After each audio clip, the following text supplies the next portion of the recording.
ស្ដេចនាគព្រះនាមធរថៈនឹងបានស្ដាប់សម្ដីសត្វអណ្ដើកនិយាយដូច្នេះក៏មានព្រះតីត្រេកអរយ៉ាងក្រៃលែងក៏បានធ្វើសក្ការៈដ៏ច្រើនដល់សត្វអណ្ដើកក្នុងពេលនោះស្ដេចធរថៈនឹងក៏បានបញ្ជូននាគកំឡោះ4រូបឲ្យទៅជាមួយនឹងអណ្ដើកដោយព្រះរាជអង្គការថាអ្នកទាំងឡាយចូលទៅស្ដាប់ព្រះបន្ទូលរបស់ស្ដេចក្រុងពារាណសីកំណត់ថ្ងៃរៀបអាពាហ៍ពិពាហ៍ហើយចូលត្រឡប់ទៅវិញចុះ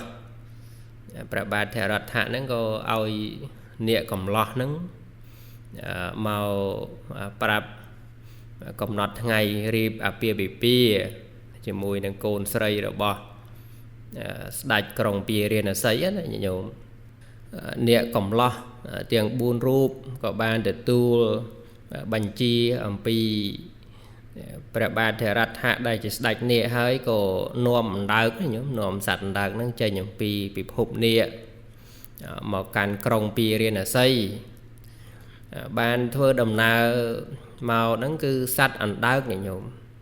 សត្វអណ្ដើកក៏បានក្រឡេកឃើញស្រះឈូកមួយនៅ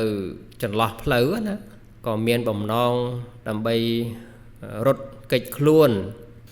ក៏បានប្រើឧបាយហើយក៏និយាយយ៉ាងនេះជាមួយនឹងនាគកំឡោះទាំង4រូបនឹងថាព្រះរាជារបស់យើងផងបុត្រីនិងព្រះអគ្គមហេសីរបស់ព្រះរាជាផងកាលបើឃើញខ្ញុំដែលជាសត្វត្រាចនៅក្នុងទឹក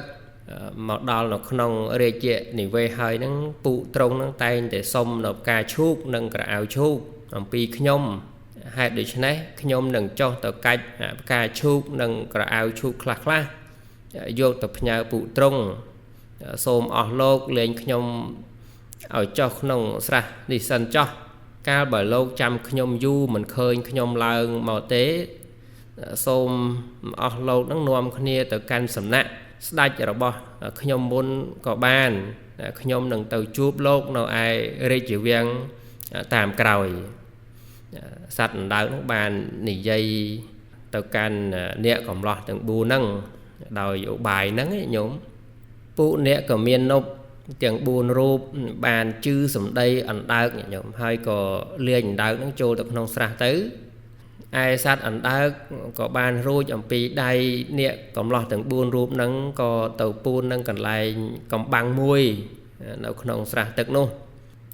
នាគក៏មាននប់ទាំង4រូបហ្នឹងក៏បានចាំអណ្ដើកនៅមាត់ស្រះហ្នឹងញោមចាំទៅក៏បាត់យូរទៅមិនឃើញសត្វអណ្ដើកឡើងមកវិញក៏គិតគ្នាថាប្រហែលសត្វអណ្ដើកហ្នឹងទៅកាន់សំណាក់ព្រះរាជាក្រុងពារាណសីហើយពួកនាគទាំង4រូប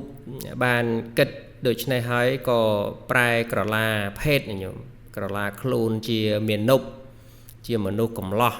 ក៏ចូលទៅគល់ព្រះរាជាក្រុងពារាណសីព្រះបាទក្រុងពារាណសីមើលមិនដឹងថាជានាគទេញោមព្រោះប្រែខ្លួនប្រែក្រឡាជាមនុស្សណា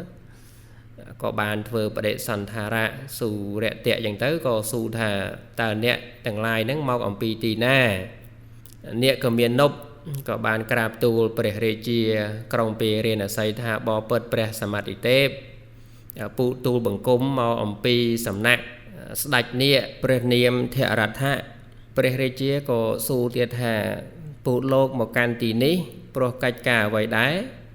ព្រោះព្រះរាជាអត់ដឹងរឿងអីទេញោមអណ្ដើកក៏ហក់ពួកនាគទាំងឡាយណាឲ្យមកកាន់សំណាក់ព្រះរាជាដើម្បីស្ដីដណ្ដឹងនាងសមុទ្រជាប៉ុន្តែព្រះរាជាក្រុងពារាណសីនេះអត់ដឹងអីទេអត់ដឹងរឿងអីទេដល់ពេលព្រះរាជាស៊ូថាមកហ្នឹងមានការអីបាននាគក៏មាននោះក៏ក្រាបទូលព្រះរាជាថាបបិទ្ធមហារាជពូទូលបង្គំជាខ្ញុំជារាជទូតរបស់ស្ដេចធរថៈទ្រង់ឲ្យពូទូលបង្គំចូលមកក្រាបបង្គំទូស៊ូព្រះរាជសុខភាពរបស់ព្រះអង្គប្រសិនបើព្រះអង្គមានរាជបំណងត្រាស់នៅពាក្យណាសូមទ្រង់មានព្រះបន្ទូលនិងពូទូលបង្គំមកចោះ បានលឺដំណឹងថាព្រះអង្គមានរាជបំណងប្រទានរាជធីតារបស់ព្រះអង្គព្រះនាមសមុទ្ទជាឲ្យធ្វើជាអគ្គមហេសីនៃស្ដេចរបស់ទូលបង្គំពិតមានឬនាគមាននុបនឹងបានស៊ូបញ្ជាក់នៅដំណឹងហ្នឹងថាដំណឹងហ្នឹងគឺជាការពិតមានឬនាគមាននុបនឹងក៏ពោលតទៅទៀតថារតនៈណាមួយដែលមាននៅក្នុងនិវេសរបស់នាគរាជព្រះនាមធរដ្ឋៈរតនៈទាំងនោះនឹងក្លាយជារបស់ព្រះអង្គដោយពិតសូមព្រះអង្គទ្រង់ប្រទាននៅរាជធីតាដល់ព្រះរាជារបស់ទូលព្រះបង្គំចោះក្រាបទូលព្រះរាជាព្រះបាទក្រុងពារាណសីឬនាគមាននុបពោលយ៉ាងហ្នឹងក៏ខឹងក្រោធញោមខឹងអន់ចិត្តណាហើយព្រះអង្គក៏បានឆ្លើយតបនាគមាននុបនឹងវិញដោយការមើងងាយញោមព្រះរាជាក៏បានតបថាវិវាហៈជាមួយនឹងពួកនាគដែលជាសត្វតិរិឆាននោះគឺយើងមិនធ្លាប់ធ្វើក្នុងកាលណាម្ដងទេយើងទាំងឡាយមានកំណើតជាមនុស្សនឹងចងសម្ព័ន្ធមេត្រីភាពជាមួយនឹងសត្វតិរិឆានដែលមានកំណើតមិនសមគូនោះដូចម្ដេចកើតព្រះរាជាបានពោលតេះដៀលយ៉ាងហ្នឹងញាតិញោមគឺព្រះអង្គបានពោលថាយើងមិនលើកកូនស្រីឲ្យទៅសត្វតិរិឆានទេយើងជាកំណើតមនុស្សហើយស្ដេចអ្នកឯងជាកំណើតសត្វតិរិឆានមិនសមជាមួយនឹងកូនយើងទេនាគមាននុបបានឮសម្ដីរបស់ព្រះរាជាតេះដៀលស្ដេចរបស់ខ្លួនដូច្នេះក៏មានការអាក់អន់ចិត្តហើយក៏បានពោលតបទៅវិញថាប្រសិនបើសពន្ធភាពជាមួយនឹងនាគរាជធរដ្ឋៈមិនសមគួរដល់ព្រះអង្គមាននោះតើហេតុអ្វីព្រះអង្គបញ្ជូនទូតអណ្ដើកឈ្មោះថាចិត្តចោឡោឧបថៈរបស់ព្រះអង្គទៅកាន់សំណាក់ស្ដេចនៃទូលបង្គំហើយក្រាបទូលថាព្រះអង្គនឹងប្រទាននៅរាជធីតាសមុទ្ទជារបស់ព្រះអង្គអញ្ចឹងឥឡូវនេះព្រះអង្គបែរជាមើងងាយចំពោះស្ដេចរបស់ទូលព្រះបង្គំទៅវិញណាហើយចោះពួកទូលបង្គំដឹងថាគូធ្វើយ៉ាងណាចំពោះព្រះអង្គហើយព្រោះថាពួកទូលបង្គំជាខ្ញុំគឺជានាគមាននុបនាគមាននុបនឹងក៏បានតបទៅកាន់ព្រះរាជាក្រុងពារាណសីយ៉ាងហ្នឹងញាតិញោមបានតបថាបើព្រះអង្គគិតថានាគរាជព្រះនាមធរដ្ឋៈនឹងមិនសមគូនឹងកូនស្រីរបស់ព្រះអង្គទេចុះហេតុអីបានជាព្រះអង្គបញ្ជូនទូតគឺអណ្ដើកហ្នឹងឲ្យទៅគាល់ស្ដេចរបស់ទូលបង្គំធ្វើអ្វីហើយប្រកាសថាព្រះអង្គនឹងប្រទាននៅរាជធីតាព្រះនាងសមុទ្ទជានឹងឲ្យស្ដេចនាគឈ្មោះធរដ្ឋៈទៀតផងឥឡូវព្រះអង្គបែរជាមើងងាយស្ដេចទូលបង្គំទៅវិញណាហើយចោះទូលបង្គំដឹងថាគូធ្វើយ៉ាងណាចំពោះព្រះអង្គហើយព្រោះទូលបង្គំនេះជានាគជាសត្វដែលមានពឹសដល់កាយសាហាវនាគមាននុបបាននិយាយយ៉ាងនេះហើយក៏បានគំរាមក៏បានគំរាមព្រះរាជាក្រុងពារាណសីថាបបិទ្ធព្រះអង្គជាធំជាងមនុស្សព្រះជន្មក្តីដែនដីរបស់ព្រះអង្គក្តីនឹងត្រូវវិនាសបាត់បង់ដោយពិតកាលបើព្រះអង្គធ្វើឲ្យនាគដែលមានអានុភាពខ្លាំងយ៉ាងនេះខឹងក្រោធហើយព្រះរាជាទាំងឡាយដូចជាព្រះអង្គនេះនឹងត្រូវអស់ព្រះជន្មទៅដោយឆាប់មុខតែនឹងត្រូវអន្តរធាននៅក្នុងចន្លោះពុំខានបបិទ្ធព្រះសមត្ថិទេព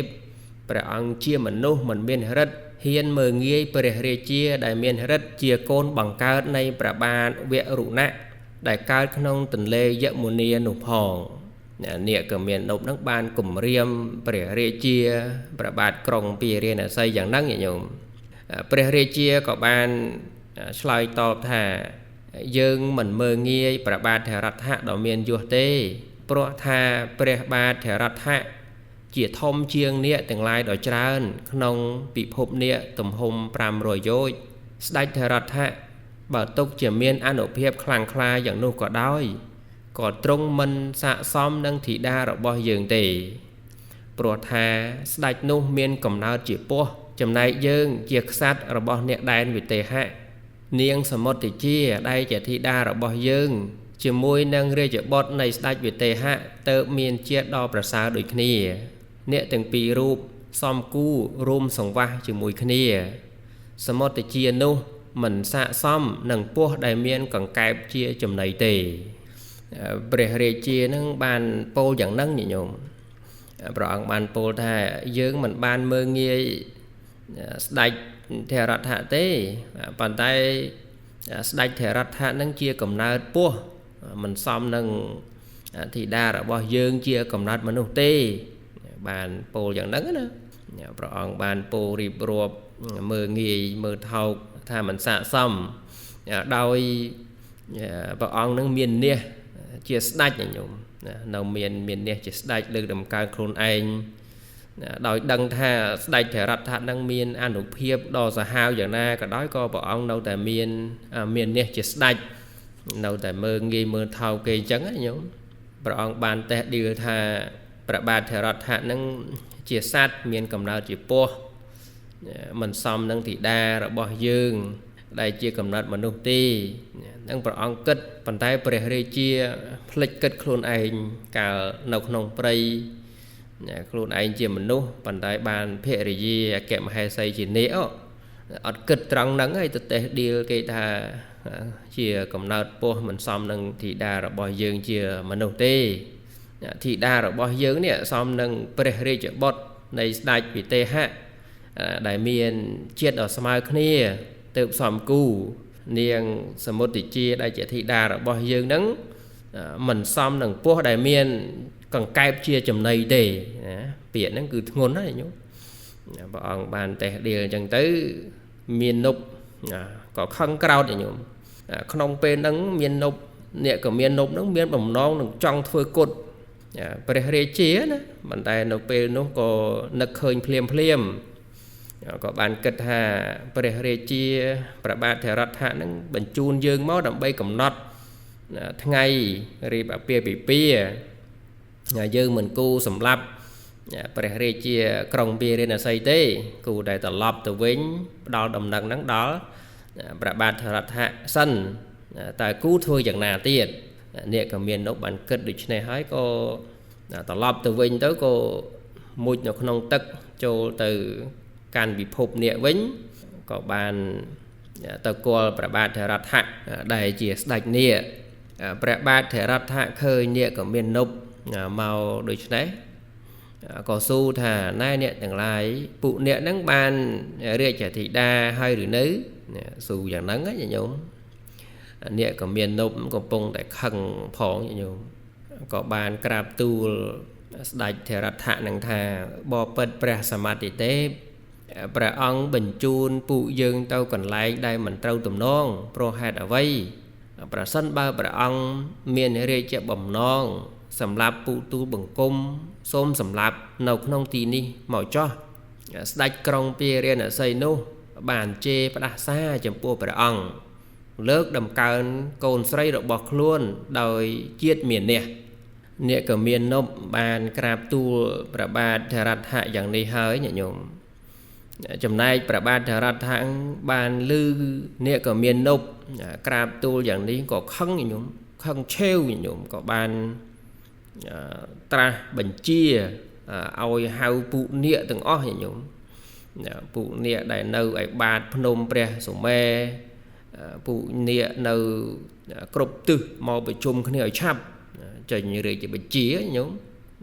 គ្រានោះនាគទាំងអស់ញោមដែលនៅក្រោមការគ្រប់គ្រងរបស់ព្រះអង្គហ្នឹងក៏បញ្ញាប់បញ្ញាល់មកប្រជុំគ្នាហើយក៏បាន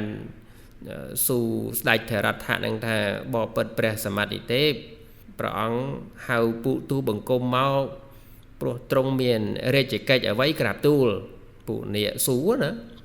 ស្ដេចថេរថៈក៏បានត្រាស់ថានាគទាំងឡាយនាគទាំងអស់ចូលទៅកាន់ក្រុងពារាណសីបានបញ្ជាឲ្យនាគទាំងអស់នឹងទៅកាន់ក្រុងពារាណសីពួកនាគក៏បានទូលសួរថាបបិទ្ធព្រះសម្មាទិទេពពួកទូបង្គំត្រូវទៅធ្វើអ្វីនៅទីនោះពួកទូបង្គំចាំបាច់ត្រូវកំទេចនគរនោះឲ្យទៅជាផេះដោយសន្ទុះខ្យល់ពីច្រមុះឬព្រះអង្គពួកនាគបានសួរណាសួរថាទៅ tàu can krong pi riêng ở xây những tàu cùng tích nó cô nâng cháu rồi mình bà tha cùng tích cháu cứ tàu cùng tích đầy cháu đầy tranh pi chủ mốc như nhung cho tranh pi chủ mốc nè nó cứ khăng á ai chế như nhung phụ nè của su chăng banประบาดถรัฐหางให้แต่เมียนประเทศสระลันเรียกธิดาสมุทรเจียได้เจียบดไตรระบอประบาดกรองเปเรนไซย์พระองค์ก็บานตราบัญชีท่าบรรดาผู้เนะต่างออกนี่เนะนาก็ได้มันเต้าบีดบินมันนู้เนะกรองเปเรนไซย์นามันเนะเลยประบาดถรัฐบานตราบัญชีจังประสันบ่าวเอาเนี่ยแต่งลายกลมติดกรงนั้นมนุษย์มันเนี่ยนังสลับเฮ้ยมนุษย์มันเนี่ยสลับเนียงสมุดอีเจียนั้นก็สลับได้จังคือพระองค์เจนบัญชีคือกลมเอาเนี่ยนั้นสำหรับมนุษย์ปูเนี่ยแต่งลายก็สู้ได้เทรัตหะท่าประสันบ่าวมันเอาบีดบินมนุษย์คลาเต้ปูตูบังกมเตาตีนุดำใบบำเพ็ญเรียกกิจเอาไว้เต้ากราบตูลปูเนี่ยแต่งลายบานสู่ได้เทรัตหะอย่างนั่งถ้าบ่าวมันเอาเตาบีดบินมนุษย์เต้แต่เอาตูบังกมเตาบำเพ็ญกิจไอ้เนาตีนุได้เทรัตหะก็บานชลายท่าเนี่ยแต่งลายได้เมียนสารระทมโจสมยงครูนขนมนิเวศทานแต่งลายขนมสระตรังเพลาดาตรังเปรเลียนเลยจงเชอนังเลอคลองทวีจำในคางขยมเมียนกายทมสมบูรซอสดนังเต่าปวนปวดเนเรจบไรดทมถูเลี้ยดอยพเนนแต่งลายหนึ่งยังไพ่ไอกาล้างดอปุเนี่ยแดนกาใส่ประบาดเถรัฐบาลตราบัญชีอย่างนั่งเฮยปุเนี่ยแต่งลายอย่างโยมก็บ้านเฟอร์ตามเรียกบัญชีนู้ก็บ้านนวมคนนี้เมาการกรองปีเรียนใส่โจต่อการกรองแต่มันบ้านบิดบินบกโกนาบุยไล่จำในเนี่ยแต่งลายน่าได้เมียนคลูนทมทมนะโยมเกิดสมัยเมื่อเคยปวดทมทมไหมนั่งปันดาวดงปันโกลเนาđấy cứทมอย่างนั้นโยมคลายอย่างน่ะนี่เนี่ยโยมสัตว์เนี่ยnó ngồi miệngคลูนทมอ่ะบานสมยงคลูนเลอดาวเชอเนี่ยคลายนั่นก็สมยงคลูนโจต่อขนมไก่หาทานระบอไปเชียนหนูเรียเนี่ยคลายนั่นก็เราขนมสระเราตรังเพลาดาวเราเลอจงเชอเลอคลองทวีโยมเคยสัตว์แต่เนี่ยเราเป็นกรองปีเรียนใส่นั่งไปเชียจนไปเชียหนูเรียเคยเนี่ยแต่งลายกับปงแต่สมยงคลูนเลอดาวเชอเลอไก่หาทานระบอคลูนเนี่ยคลายนั่นก็บ้าปะเปเอาสมเลงโดยพวกเวียเอาสมเลงจังอย่างโยมก็นวมขณีไพ่คลายต่อสล็อตย่มกดตุกดเต็งอย่างโยมไปเชียหนูเรียมันดังแต่โรนน่าจะตีปังก็นวมขณีกาตุกก็ดาวcả haiเลิกได้สมเปียยมกดตุกดเต็งนั้นส้มเอาไปเรียเชียกรองเปียเรียนใส่นั้นประเตียนเรียจะธิดานั้นเอาสไลด์เนี่ยตื้อบ่าวmình chân tới krong pi riêng ở xây nó đừng tích ti hơiไปเชียนเรียบานฝือปาดแต่กรรมสมเอาไปเรียเชียนั่งปฏิญกนใส่เรียจะธิดานั่งเอาสไลด์เนี่ยตื้อจำได้ไปเรียเชียกรองเปียเรียนở xâyลือสมเลงยมสักสูระบปูเนี่ยหนูโกพองระบเพียรเยียพองให้พระองค์ก็ตรงพัดไพ่จำพวกแม่ระนะอย่างคลังพ้องก็บานปั่นลือบานใส่ลางใบดองคลังนะปีเลเรียเจตำนะอย่างนี้ท่าเยื้องหนึ่งทวายเรียเจติดาระบเยื้องดอกใส่ถรัดท่าใส่คลังใบดองอย่างโยมเปรียเรียเจียประบาดกรองปีเรียนใส่เต้าไพ่กรอบสังกัดให้ก็เลิกโกนใส่นั่งเอาเต้าสไลด์เนี่ยประเดียมประบาดถรัดท่าหายสไลด์เนี่ยประบาดถรัดท่าลือสำเลงเปรียเรียเจียกรองปีเรียนใส่ผลลือลางอย่างนั่งหายก็บานตราบัญชีเอาปุเนี่ยแต่งลายนั่งดอกคลุนแม่ดอกตัวปีนโกนั่งนโกปีเรียนใส่นั่งจำไงใบเกียร์วดเนี่ยโยม ហើយបាននិមិត្តនគរមួយទៀតដូចជាទេវនគរអញ្ចឹងដោយអំណាចនៃរិទ្ធរបស់នាគណានៅក្បែរចម្ងាយពីនគរពីរាណសីហ្នឹង3យោជហ្នឹងគឺបាននិមិត្តនគរមួយទៀតដូចជាទេវនគរដូចជានគររបស់ទេវតាអញ្ចឹងហើយស្នាក់នៅទីនោះក៏បានបញ្ជូនគ្រឿងបណ្ដាការចូលស្ដីដណ្ដឹងរាជធីតារបស់ព្រះរាជាក្រុងពារាណសីណាព្រះបាទក្រុងពារាណសីក៏ទទួលនៅគ្រឿងបណ្ដាការហើយក៏បានឲ្យពួកនាគទាំងឡាយត្រឡប់ទៅវិញក៏បានសន្យាថាអ្នកទាំងឡាយហ្នឹងអញ្ជើញទៅវិញចុះយើងនឹងឲ្យពួករាជអាមាត្យនាំធីតារបស់យើងទៅថ្វាយស្ដេចរបស់អស់លោកជាខាងក្រោយពួកនាគទាំងឡាយដែលមកស្ដីដណ្ដឹងនាងរាជធីតាហ្នឹងក៏ត្រឡប់ទៅកាន់កន្លែងវិញទៅ